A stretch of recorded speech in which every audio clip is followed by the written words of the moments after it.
My mother has been shaming me since I got married and now is trying to marry out my minor daughters. My 45F mother, 71F, have a difficult relationship. My mother was an old-school traditional wife. She was a homemaker, never did any work outside the house, had far more kids than what I think is healthy, 7 girls and 6 boys. She is originally from Guatemala and came to the US when she was 14. She married my father here, had her family here, and tried to make sure myself and my siblings had old-school values. Something she really failed at it. Most of my siblings are as far from my mother as humanely possible. 2 of them sadly passed away. I'm the only one that stayed near to take care of my parents, and since Dad died, I've taken my mother's bills so she can live easy. She's always been a dramatic headache, especially when it came to my marriage. She babied my husband. Always took his side. I only wanted 1 kid, but my husband wanted as many as biologically possible. He had told me he also only wanted 1 when we talked about marriage. My mother helped him mess with my birth control, so I got pregnant with my youngest. I don't regret my youngest daughter, but after she was born, I secretly had my tubes tied. My mother always berated me for being faulty since I only had 2 children. That's not counting how she berated me for marrying old.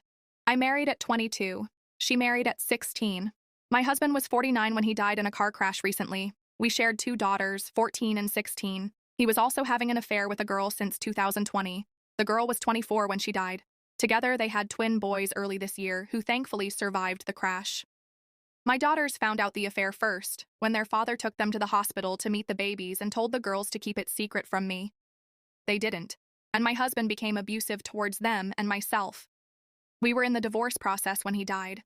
When my husband's affair came out, my mother blamed me. She said it was because I was a working woman that didn't please her husband, that I didn't give him enough children, that I was pretty anymore.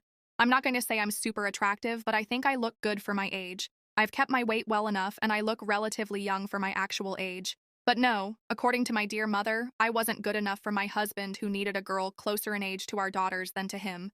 She also was on the group of people angry at me when I refused to adopt my husband's affair children. Her newest crazy is she's trying to find husbands for my daughters, mainly focused on my eldest. This crazy plan started this week when my eldest came out to us. I had an idea, and I'm happy she felt comfortable enough in this massive mess we're in to still tell me and her sister. My daughter also decided to tell my mother about it. My mother just ended the call, then called me to scream about how confused and sick my daughter is. She's linked me conversion camps, psychologists that claim homosexuality is a sickness, wackos in my opinion, political articles, etc. She even wanted to see about doing an exorcism. I told her to stop it or she would be in no contact with my in-laws. She stopped for literally 24 hours. Next thing I get is a Facebook message from a man in his mid-20s asking if it was true that I was looking to marry out my 16-year-old daughter. I told him he was sick and blocked him. I got 6 more through the night. Then my mother called saying she found husband prospects for my girls, my high school-aged girls. Angry has been an understatement. She even gave some of these men my daughter's cell phone numbers. We're all getting new phone numbers tomorrow, and I had the girls put their social medias into private. I don't know what part of the brain is broken in my mother's brain. I had the girls block their grandmother and everything, and I'm stopping payments to anything that my mother needs. I know I need to call the cops. I just never thought I would need to call the cops on my own mother. It's been only 2 weeks since I had to cut my in-laws. I'm just exhausted. And please do not think this is a normal Hispanic thing. It's not. My aunts are amazing women, most of them also homemakers. They are actually on my side of cutting off my mother and calling the cops. They even suggested for my daughters and I to move closer to them in another state. This is just my mother being insane. Small update. We went to the police today, and they took all the information I had.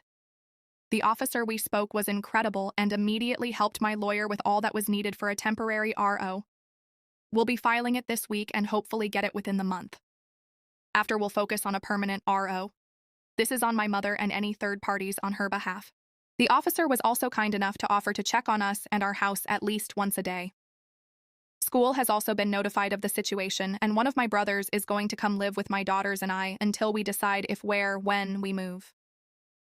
I can't just up and pack everything since I still have a job and my girls are in the middle of the school year. For now, we're safe, and my girls have new phone numbers. Update. So some good news came out today regarding my mother. As of November 2024, she will be on her own monetarily.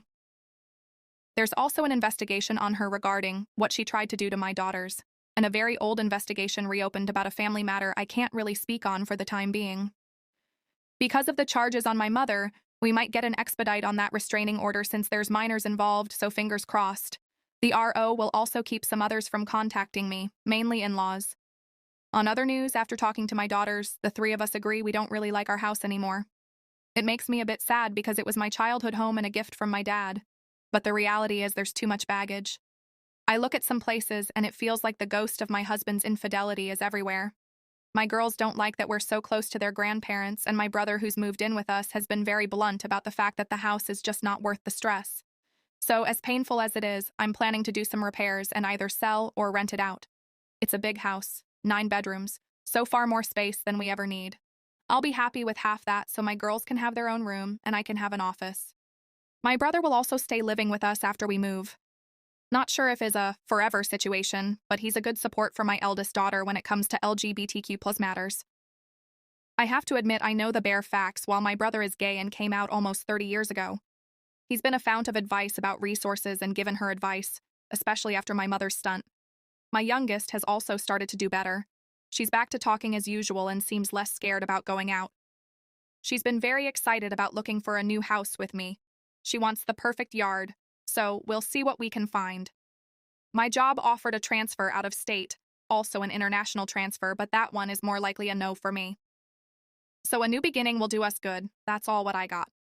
Not much actual updates as much as settling my mind on some decisions after reading advice here and talking it through with people in my life. As of November, I'm officially refusing to acknowledge my mother. As far as I know, my parents were gone after my father died. Update 2. This is a small update, but wanted to let everyone know we're doing okay. I still can't share many details, but we finally have a court date for the restraining order.